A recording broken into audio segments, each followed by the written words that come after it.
Iyi ni BBC gahuza miryango ivugira Nairobi kuri metero 19 na 31 ku mirongo ya FM yaga binini no kuri internet kuri BBC gahuza akaburungu.com.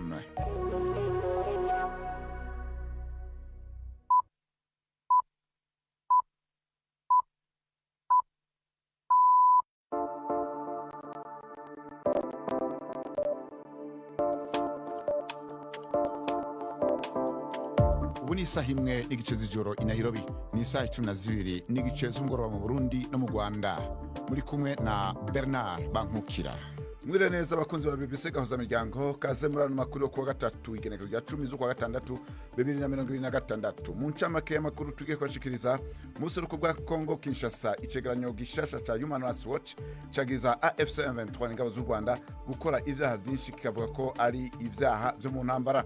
Abarundi banyuma bakiri impunzi muri Tanzania bavuga ko bafashwe nabi cyane aho begeranijwe ngo batahe mu gihugu cyabo. Turi hanze ya dipacha mu biti impande y'ibarabara, niho twabaye turakinja mu buhema, niho turi. Amatwarete ntadukwira, ni mato, isuku nirike. Mu yandi makuru, mu mikino umusifuzi w'umunyasomaliya wangiwe kwinjira muri Amerika yakiriwe nk'intwari ubwo yagarukaga iwabo. Aya makuru ntabacike, Gendi Yves Bucyana. Aya makuru ahagarariwe na Latifa Mutesi. Idonido ni nyuma y'amakuru avuga hirya no hino ku isi, mushikirizwa na Anne-Marie Niwemiza.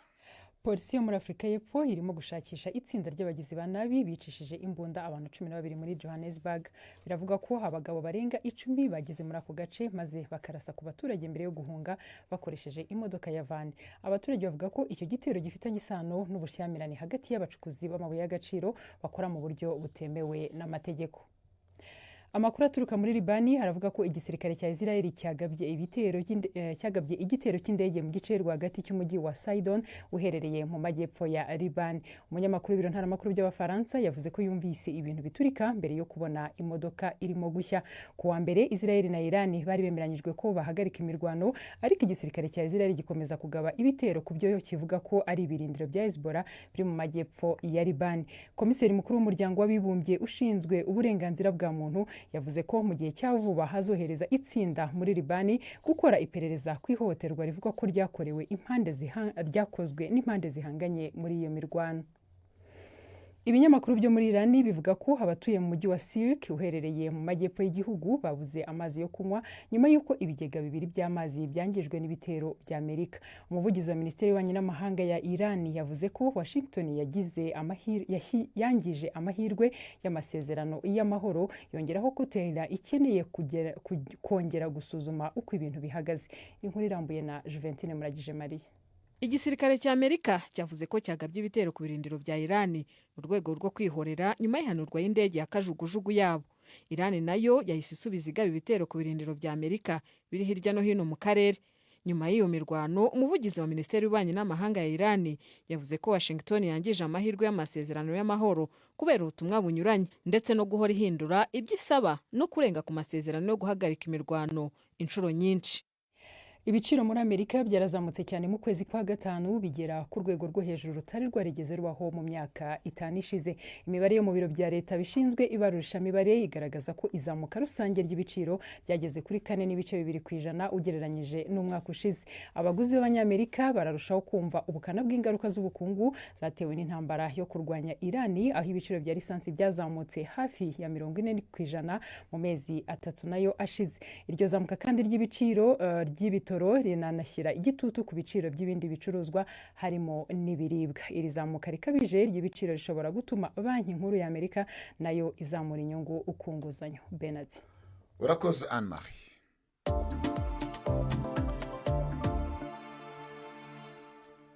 Inama nshingamateka ya Repubulika ya Demokarasi ya Kongo yaraye yemeje integuro itegekanya ibisabwa kugira ngo hatunganywe amatora ya kamarampaka kwisubirwamwo ry'ibwirizwa shingiro, ariko iracasigaje intambwe zibiri imbere yo kuba itegeko. Leta y'ico gihugu yavuze ko ibwirizwa shingiro rikenewe gusubirwamwo umugambi abatavuga rumwe n'ubutegetsi bavuga ko ari kurondera gushinzira Perezida Felix Tshisekedi kugira ngo aronke ikiringo ca gatatu nk'umukuru w'igihugu. Inkuru reka tuyibaze Latifa Mutesi.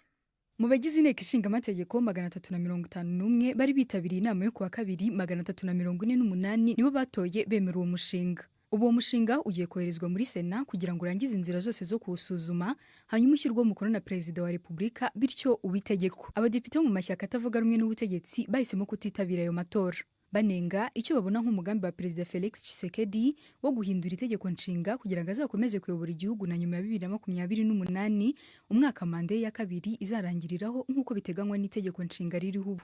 Mu kiganiro yagiranye n'abanyamakuru ku itariki ya 6 ukwezi kwa gatanu, Perezida Tshisekedi yatangaje ko yiteguye gukomeza kuyobora igihugu na nyuma ya 2028 mu gihe abaturage ba Kongo baba babyemeje binyuze muri referendum.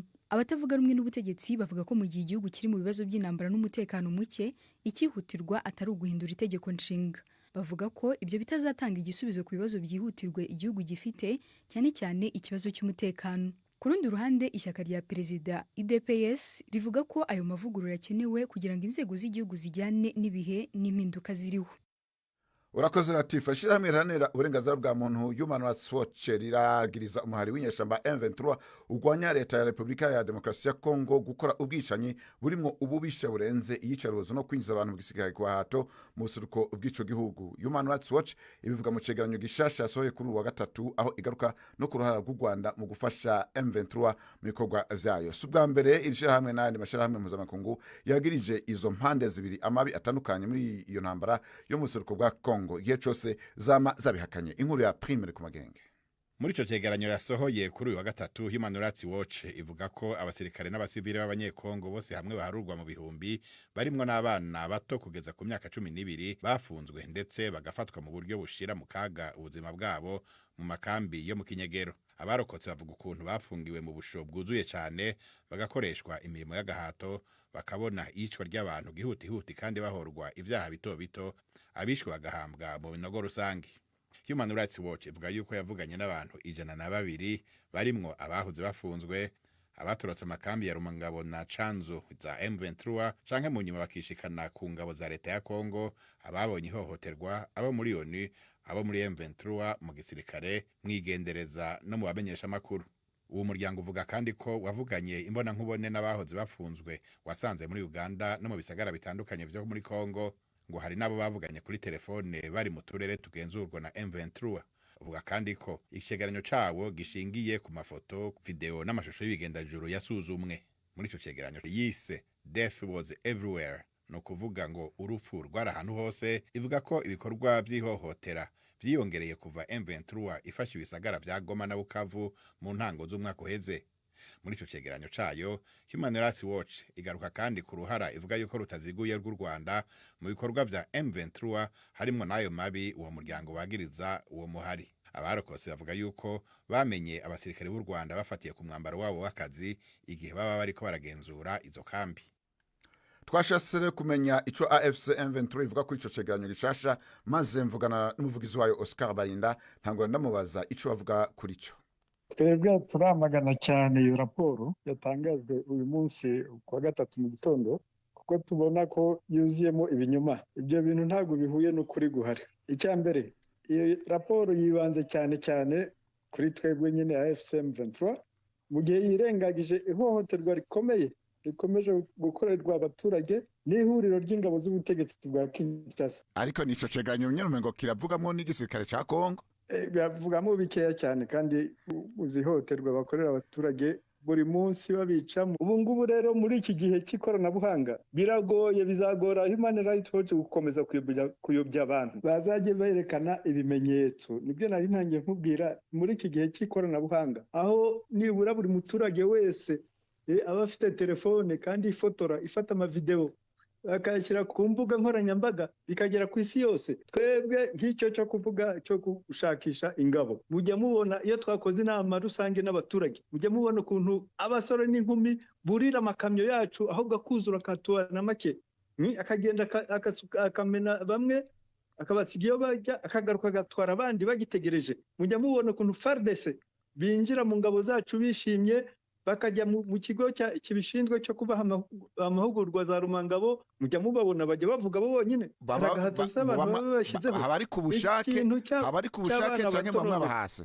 Reka twebwe udashaka gukorana natwe turagenda tukamuha CSR agataha akajya Kinshasa akagenda iwabo. Bariya mubona mu mashusho n'ababa baje ku bushake bwabo. Ariko Human Rights Watch ivuga ko yavuganye n'abantu batandukanye barenga 100 barimwo abavyiboneye canke babikorewe. None muvuga gute ko ari binyoma? Ni binyoma. Twebwe icyo dusaba ni iperereza ryigenga. N'akanama kigenga kazaze gakore. Iyo Human Rights Watch ntabwo yigeze iza hano ngo itubaze ibyo bintu, itubaze ibi byose ari kwandika, maze tugire icyo tuyibwira, tuvuge ukuri kwacu. Niho tuvuga ko ibintu byabo bibogamye, nire myanzuro yabo nta bapfa kuyemera. Kenshi baravuga mu maraporo yabo, baravuga yuko bababaza hanyuma ntimwishure. Ntiba barabajije bakuriye kuza hano bakareba hano hari amahoro, hari umutekano. None ntibababajije. Ubona ko ntabwo yagize tubaza. Wenda batelefona ko bashobora gutelefona nk'umuntu mwumwe cyangwa, ariko nta delegation yabo iraza hano, nta tsinda ryabo ziraza hano ngo rize guperereza ibi byose bandika. Ariko si ubwa mbere kandi muvuzwe ko amabe yajanye n'intambara y'aba Human Rights Watch yabivuze, y'Amerika yabivuga, y'aba ONU yabivuga, eka n'andi mashirahamwe atandukanye. None ubwo mushatse kuvuga ko ivyo byose biba ari binyoma? Ivyo babivuze kera, kuva igihe batangiye kudusurira, uzi ko batangiye kugera hano, uzi ko inzego nyinshi zaba iz'Oroni, zaba iz'umuryango w'abanyaburaya, bose baza bagasanga ko hano hari ubuzima, hano hari amahoro, hari umutekano ku bantu bose, bagatinda bati ahubwo ibi bintu kubera iki mutabivuga? Naho rero umuvugizi wa FCM Ventros Karabarinda avuga ko Human Rights Watch itigeze bavugisha umushakashatsi mukuru iryo shirahamwe mu karere k'ibiyaga binini Clémentine de Montjoie arabiyeshuza. Oui, effectivement, on a écrit d'abord, on a contacté le M23. cyane rwose twabanje kuvugana nayo mu 23 mu kwezi kwa 10 umwaka ushize, tuyisaba guhura na Igoma. Twari twasabye kujyayo kugira ngo tuganire ku myanzuro y'ibanze y'ubushakashatsi twari turimo gukora, ariko icyifuzo cyacu nta gaciro cyahawe. Nyuma yaho twohereje ibaruwa perezida wa 23 ndetse na minisitiri w'ubutabera na minisitiri w'ingabo b'u Rwanda, dusaba nanone guhura nabo, haba imbona nkubone cyangwa mu buryo bw'ikoranabuhanga, kugira ngo tuganire ku myanzuro ya raporo. Aha naho nta gisubizo twigeze tubona. Raporo zanyu zamaze hakanwa na M23 ndetse n'u Rwanda, ivyo byo mubivuga kwiki? Bon, cela fait plusieurs hashize imyaka myinshi u Rwanda na M23 bahakana uruhare bafite mu bikorwa by'urugomo n'ihohoterwa rikorwa mu bice bagenzura. Kuri twe ni kimwe mu bituma ibyo bikorwa bikomeza kugeza uyu munsi. Habayeho ubushake buke cyane ku ruhande rw'ubutegetsi bw'u Rwanda bwo guhagarika inkunga buha M23, guhagarika ihohoterwa no kugerageza kugeza imbere y'ubutabera abakoze ayo mahano. Kuri twe uyu munsi ni ikimenyetso cy'uko hakenewe igitutu gikomeye kurushaho ku Rwanda, haba binyuze mu bihano cyangwa gukurikiranwa mu nkiko ku rwego rw'igihugu, urw'akarere cyangwa mpuzamahanga, kugira ngo ababazwa uruhare rwatumye ayo mahano akorerwa abaturage bo mu burasirazuba bwa Kongo bagezwe imbere y'ubutabera. Twarondeye kandi leta y'u Rwanda, ingabo zayo nazo zivuga muri ico cegeranyo. Umushikiranganji w'ico gihugu ajeje imigenderanire yaduhaye inyishu asanzwe aduha iyo hasotse ivyegeranyo nk'ivyo, ko leta y'u Rwanda idasubiza kuri raporo nk'izi za Human Rights Watch.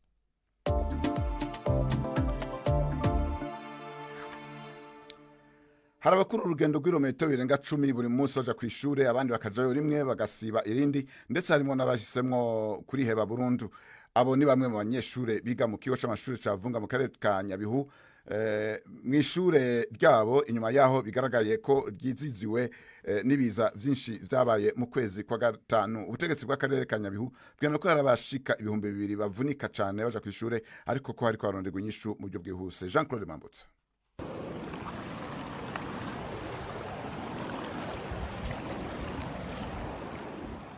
Ayo ni amazi y'umugezi wa Kizirankaba wibasiye bikomeye agace kashyira ko mu karere ka Nyabihu nyuma y'imvura nyinshi yaguye mu kwezi kwa gatanu igakurikirwa n'ibiza. Zimwe mu ngo n'imirimo y'abaturage byakukumbwe n'amazi, ndetse n'imihanda isibwa n'uruvange rw'ibyondo, amabuye n'ibiti bimanukana nayo. Urwunge rw'amashuri rwa Vunga rwubatse mu kabande aho rukikijwe n'imisozi ni hamwe mu hakozweho cyane, ndetse ubutegetsi bufata icyemezo cyo gufunga iri shuri. Abanyeshuri basaga 4,000 bimurirwa mu yandi mashuri. Turabara kuri arukutano byagiye bikubita abaravuyemo kera hose Isa Bizimana ni umuturage wo muri aka gace ndetse akaba yari afite abana 4 bigaga muri iri shuri. Natwe ababyeyi twarahombye neza ko abana bigaga hafi, none ubu ngubu ahantu biga bisaba, hari n'abiga mu birometero 5-7. Bitemo bamwe biga kuri Shira, abandi mu Bihembe, abandi Kaburambo, abandi hejuru iriya mu Cyagwa no kuri Jombo. Ubu ngo bajya kwiga guhura musozi hejuru. Nubwo abana bashakiwe ibindi bigo by'amashuri, ku basaga 2,000 bagomba gukora ingendo ndende cyane bajya ndetse n'igihe bava ku ishuri. Ababyeyi bamwe bishimira iki cyemezo ariko bakavuga ko kibagoye cyane. Ibigo bindi biri kure, abana kugira ngo bajye gufata amasomo byarabananiye. Hari abajyayo rimwe mu cyumweru cyangwa 2 bagasonza kubera kugenda. Umwana uja kuri Shira ahagenda amasaha 2, umwana uja ku kigo cya Jomba hagenda hafa amasaha 3. Azageraho umubiri wananiwe, ubwonko bwananiwe, atashobora kurikira amasomo. Ubuyobozi bw'akarere ka Nyabihu buvuga ko icyemezo cyafashwe cyari kibihe bidasanzwe ariko ngo ari gushakishwa igisubizo kirambye. Umuyobozi w'akarere ka Nyabihu Antoinette Mukandayisenga ubwo aheruka kuvuga kuri iki kibazo, icyo cyabaye igisubizo cyihuse kugira ngo abana bakomeze amasomo yabo banategure n'ibizamini bya leta. Ikiri cyiza ni uko hamwe na ministers twaganiriye batubwiye ko hazabaho kongera ibyumba by'amashuri ku bigo biri hano hafi, noneho bikaba byagabanya n'urugendo rw'abana bagana muri ibyo bice. Ikibazo cy'ibiza muri aka gace gisa naho ari ingarukamwaka kandi kenshi bigahitana ubuzima bw'abantu. Uretse urwunge rw'amashuri rwavunga, abaturage babaga muri aka gace basabwe kuhava ndetse ngo hari n'abamaze kugenda. Leta ngo ifite umugambi wo kongera ibikorwa birwanya ibiza nko kongera amashyamba muri aka gace kazimurwamo abaturage, ndetse hakaba ari n'umushinga wo gukora ikiyaga gihangano mu mubande wegereye imigezi ya Mukungwa na Kizirankaba. Jean Claude Mwambutsa, BBC Gahuzamiryango, Ishyira mu karere ka Nyabihu. Urakoze Jean Claude Mwambutsa. Tuje muri Tanzania, abarundi banyuma bakiri impunzi muri ico gihugu bavuga ko bafashwe nabi cyane aho bageranijwe ngo batahanwe mu gihugu cabo. Imyidogo yabo isa n'abatahukanywe bavanwa mu ikambi ya Nduta yugawe mu kwezi kwa 4. Tanzania yiyemeje ko gushika mu mpera z'ukwezi kw'indwi atampunzi nimwe y'umurundi izo bikiri muri ico gihugu. Mugenzi wacu Chansar Abimana yavuganye n'umwe mu bari inyarugusu amubwira uko vyifashe. Ibijanye no gutahukana impunzi biriko biraba kandi ku nguvu. Nibaze ko mwaravyumvise mu mezi arenganye baraje baratubomorera amazu, turabomorerwa. Baratuzaniye abadutera ubwoba, badusanga mu mazone, baradukubita inkoni kugira ngo dushobore kwegeranira muri dipacha, batubwira yuko dutegerezwa kwiyandikisha vyanke bikunde. Rero basanze umuntu wari wese muhira kiriko aratekera utwatekera, babona ko uri kurava ahantu bitoroha, yaba umwana yaba umumama, kwabo gukubita inkoni, mbere n'abavunagurwa baravunaguwe. Abo muvuze ko bavunaguwe murafise ivyemezo? Ego jewe ndafise umupapa nzi asanzwe ari umurinzi ku rusengero rwa Katolika, yarakubiswe cyane ku buryo bamutwara ku bitaro ari ndembe. Ego none ubu muri hehe gushika ubu? Gushika ya masaha nta muntu n'umwe ari mu izone, twese turi muri dipacha nayo ninto, turi hanze ya dipacha mu biti impande y'ibarabara, niho twabaye turakinja mu buhema, niho turi. Amatwarete ntadukwira, ni mato, isuku nirike. Mbega muriko muriyandikisha? Kwiyandikisha nivyo, abiyandikisha ko bariyandikisha kuko hari iterabwoba, baguma bazinduka baza bavuga yuko umuntu ari ngaha ategezwa kwiyandikisha. Utakeneye kwiyandikisha nawe ave muri kino kibanza asubire mu izone. Mu izone twakuweyo n'inkoni, turiko twiyandikisha ku nguvu tutabishaka. None nkuko vyagenze Nduta, ubwo ntabateba kwiyandikisha bagatuma igikorwa cyo gutahukana kigorana? Ahubwo bariko bariyandikisha abantu ku bwinshi kubera ubwoba. Kuko none hari abatifuza gusubira mu gihugu iwabo. Buri muntu afise ingorane ziwe nkuko twabitwaye ku isensa tukabibatura. Nk'akarorero nka jewe uko ndiko ndavuga, ntaho mbona ushobora kujya kuko umugabo kuva batanga ibintu byo kubomora yaciye nta hano aragenda. Hanyuma mbega gahunda yo gutahukanwa imeze gute? Abantu kubera ari ku bwinshi, nko mu ndwi iheze abantu bariyandikije cyane, imizigo iba myinshi, barabura ukuntu babatwara, babagabura imice 2, babagabuye imico ibiri, bamwe babatwaye ku munsi wa kabiri, abantu bace baragenda barashikayo batarabona imizigo yasigaye ngaha. Twarabonye ko hariho n'abantu bace bagenda gutora imizigo, mu mizigo bagakuramwo imikara y'abantu bamaze kugenda, imikara ngo bace bayikuramwo ntishobora kugenda. Ni ukuvuga nta mamodoka ahari, nk'uko bariko baradukubita inkoni badutera ubwoba, ariko ibintu birasigara abantu bagiye. Uyo rero yari umwe mu mpunzi z'abarundi ziri Inyarugusu muri district ya Kasulu, intara ya Kigoma mu burengero bwa Tanzania. Ubu naho tubahonje kuruna gwejo.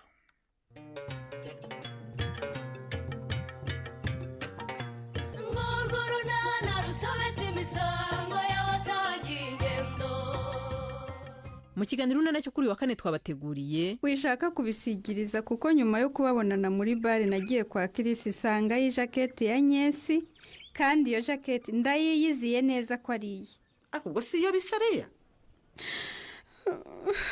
Ni ya Nyesi yewe, ndayizi neza. Na Chris yarabinyemereye, ariko icyo si cyo cyambabaje cyane sori. None se niki kirenze kuri ibyo bibiri Reya? Ni 12:45 kuri BBC.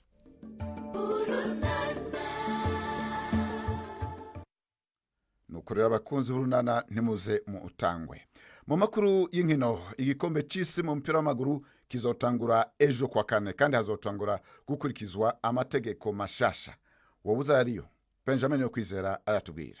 Amwe mu mavugurura akomeye azakoreshwa mu gikombe cy'isi harimo nk'itegeko ryo kubara amasegonda 5 ku mipira yo kurengura. Iyo umukinnyi yatinze nkana kurengura akarenza ayo masegonda, umusifuzi azaba ashobora guha ikipe bahanganye uburenganzira bwo kurengura uwo mupira. Itegeko nk'iryo rizajya rikoreshwa ku mipira iterwa n'abazamu cyangwa se goal kick, aho hazajya habarwa amasegonda 5. Mu gihe uwo mupira utinze guterwa, umusifuzi ashobora guha ikipe bahanganye koroneri nk'igihano. Intego ni ukugabanya umuco wo gutinza igihe, cyane cyane mu minota ya nyuma y'umukino. Andi mavugurura arebana n'isimbura ry'abakinnyi. Umukinnyi usimbuwe azajya abafite amasegonda 10 gusa yo kuba yageze hanze yifashishije inzira imwegereye kurusha izindi. Iyo atinze akarenza icyo gihe, umukinnyi uje kumusimbura ntabwo azajya yemererwa guhita yinjira mu kibuga ako kanya, kandi ikipe ye izajya isabwa gukina ari abakinnyi bake mu gihe cy'umunota umwe. Gupfuka ku munwa mu gihe umukinnyi ari kuvuga, umukinnyi uzajya apfuka ku munwa we n'intoki ze cyangwa se akoresheje umwenda cyangwa se ubundi buryo bwose mu gihe ari kuvuga cyangwa se atongana n'uwo bahanganye, ashobora guhanishwa ikarita y'umutuku. Ibi bigamije gukumira imyitwarire ishobora guhisha amahohotera y'abakinnyi, cyane cyane ibitutsi ndetse n'irondaruhu. Ngo amategeko rero ngo aremereye nk'amabuye. Urakoze Benjamin Yokwizera. Turacari ku gikombe c'isi nyene. Yves Bucana nawe atubwire kahise k'imigwi ibiri yarisigaye mu yizoserukira Afrika muri ico gikombe. Mpereye ku ikipe ya Afrika y'Epfo nka Bafana ni ku nshuro ya 4 igiye mu mikino y'igikombe cy'isi nyuma y'imyaka 16 ishize itagikandagiramo. Ni ikipe itozwa na Hugo Bruce no mu Birigi. Umwihariko wayo nuko ikipe ariyo kipe yonyine iri muri irushanwa ifite abakinnyi bakina imbere mu gihugu cyabo ku kigero cya 95%. Afrika y'Epfo ibarizwa mu itsinda rya mbere hamwe na makipe nka Mexique, Repubulika ya Czech na Korea y'Amajyepfo. Niyo izakina umukino wo gufungura irushanwa ku munsi w'ejo kuwa 4 ikina na Mexique. Indi kipe ni Tunisia izwi kandi nka Les Aigles de Carthage, igiye gukina irushanwa ku nshuro yayo ya 7 mu mateka y'igikombe cy'isi. Ntiyari yarenga imikino yo mu matsinda. Tunisia iri mu itsinda rya 6 ikazakina umukino wayo wa mbere na Swede ku wa mbere tariki 15 muri Mexique. Ni itsinda ririmo kandi amakipe y'Ubuyapani n'Ubuholandi. Tunisia itozwa n'Umufaransa Sabri Ramouchi yigeze gukinira ikipe y'igihugu y'Ubufaransa.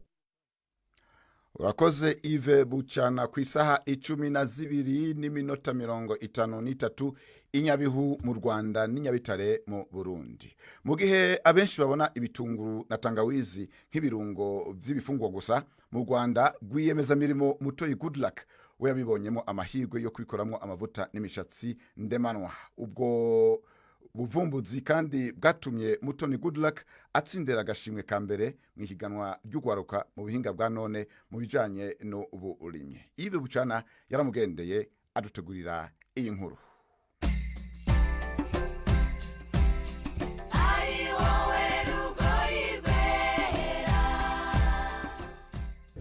gusarura bene ibyo kuko ubu ngubu kiba cyashize. mu mirima yo mu cyaro cya Nyabihu mu majyaruguru y'u Rwanda niho urugendo rwa Mutoni Goodluck n'umushinga we wo gukora amavuta y'imisatsi mu bitunguru na tangawizi rwatangiriye. Usaruye nk'iki no gupfa vuba biroroshye. Ariko iki ngiki kimara n'icumwe. Yahisemo kuba hafi y'abahinzi kuva mu gutegura ubutaka kugeza mu isarura kuko yizeraga ko ibanga ry'ibicuruzwa by'uburanga rishingiye ku buziranenge bw'imbuto yahinganywe ubushishozi. Ibi bitunguru bivanwa mu murima bikajyanwa mu ruganda rwe ruto bitunganyirizwamo Indera mu mujyi wa Kigali bigahindurwamo amavuta y'umusatsi. Iyo tumaze kubisya gutya tuba turimo gushakamo umutobe cyane turi bukoreshe mu kubona spray ikuza umusatsi, ariko noneho n'ibikatsi turi bukoremo vitamine. Ni amavuta yamaze imyaka 5 yakorera ubushakashatsi mbere yo kuyashyira ku isoko. Urugero rwacu twarutangiye 2019 nibwo twakoraga ubushakashatsi dushaka kumenya ibitunguru, tungurusumu, tangawizi ndetse na teyi, uburyo byavamo amavuta akuza imisatsi koroha kandi gasa neza, nta binyabutabire biyica birimo, ahubwo bifasha. Noneho 2024 nibwo twiyemeje noneho kubishyira ku isoko kuko twari tumaze kubona ko abantu benshi bakeneye gukuza imisatsi yabo kandi nta kintu kibyangiza. Usibye kongera agaciro umusaruro w'ubuhinzi, umuhati wa Mutoni ugamije gufasha abantu kwita ku musatsi wabo bakoresheje amavuta y'umwimerere. Umushinga utangiye ndetse gukurura n'abashoramari b'abanyamahanga. Grace Lemunge ni umukozi mukuru mu kigo cy'ishoramari cya Tanzania. Na mimi mwenyewe nilitumia mafuta haya nikavutiwa sana kwa sababu nanjye nakoresheje aya mavuta aranyura cyane kuko akuza umusatsi kandi mu kuyakora akoresha ibintu bitarimo ibinyabutabire kuko akoresha ibitunguru na tangawizi. Ibyo bituma umusatsi ukomera ukaba umukara ukaba mwiza. Niyo mpamvu ubwo twazaga hano mu Rwanda twahisemo gusura uruganda rwe kugira ngo turebe uburyo twagirana ubufatanye mu gushora imari muri Tanzania kuko aya mavuta y'umusatsi akenewe cyane iwacu muri Tanzania. kuweza kuwekeza Tanzania maana bidhaa hizi za mafuta zinahitajika sana. Iki gicuruzwa cye cyatsindiye igihembo cya mbere cy'agaciro k'amafaranga y'u Rwanda miliyoni 30 mu irushanwa ry'imishinga y'urubyiruko mu guhanga udushya mu ikoranabuhanga mu buhinzi. Umushinga wa Mutoni kandi wabaye igisubizo ku mibereho y'imiryango y'abahinzi bakorana. Uyu ni Nyiramuhawe n'Imana Hadija. Gukorana na Mutoni mborana amafaranga kubera isoko rihoraho nizeye. Ubuzima bwa buri munsi biramfasha kubera ko ncuruza buri munsi, ibicuruzwa byanjye bihora ku isoko buri munsi, biba birobanuye, kwishyura umwana ku gihe, mituweli, kumujyana ku ishuri ku gihe, tukarira no ku gihe. Urabona ni umumama ndakeye. Ibyo yagezeho hamwe no kwaguka ku isoko ry'ibicuruzwa bye nibyo bituma ashimangira ko aya mafaranga azafasha kongera ubushobozi bw'umusaruro w'uruganda rwe. Twatangiranye n'abahinzi 120 ubu nibo twakoranaga nabo, ariko kubera twabonye ubushobozi tugiye gukorana n'abahinzi 2400 barenga. Bivuze ko tuzajya dukorana n'amatsinda agiye atandukanye muri buri karere kagize intara z'u Rwanda. Ibi rero biradufasha kujya tubona umusaruro mu gihe tuwushakiye, rwose binadufashe guhaza amasoko twari dufite. Ubu twakoranaga na Nigeria ndetse na Canada aho tugiye kugurisha ibicuruzwa byacu kuri Amazon, ariko noneho kandi tugiye gukorana na Tanzania ndetse na Kenya. Bivuze rero kuko amasoko yiyongera ari nako natwe twongera abahinzi tukanongera umusaruro dukora. Bizanadufasha guhaza isoko ry'u Rwanda n'amahanga, bakabona ya mavuta akuza imisatsi bakeneye kandi hatarimo ibinyabutabire bibicira imisatsi. Kuva mu murima kugera ku gutunganya ibicuruzwa by'uburanga by'umwimerere, ubu buvumbuzi bwa Mutoni Goodluck bwerekana uburyo ibitekerezo by'urubyiruko bishobora kongerera agaciro umusaruro w'ubuhinzi, kuzamura mikoro y'abahinzi no gufungura amahirwe mashya y'ubukungu mu baturage. Yves Bucyana, BBC Gahuzamiryango i Kigali.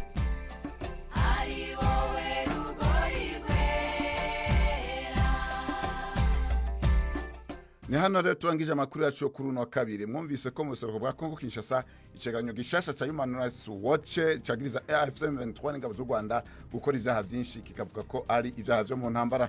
Abarundi bakiri impunzi muri Tanzania bavuga ko bafashwe nabi cyane aho begeranijwe ngo batahanwe mu gihugu cyabo. Mwumvise kandi byinshi ku gikombe cy'isi kimirije gutangura ejo. Amakuru yarahagariwe na Latifa Mutesi, mu buhinga bw'ivyuma yari Herbert Masua. Bernard Bankukira nabashikirije, nkaba ndabashimiye ndabipfuriza kuroranirwa aho muherereye hose mu mpande zitandukanye z'isi.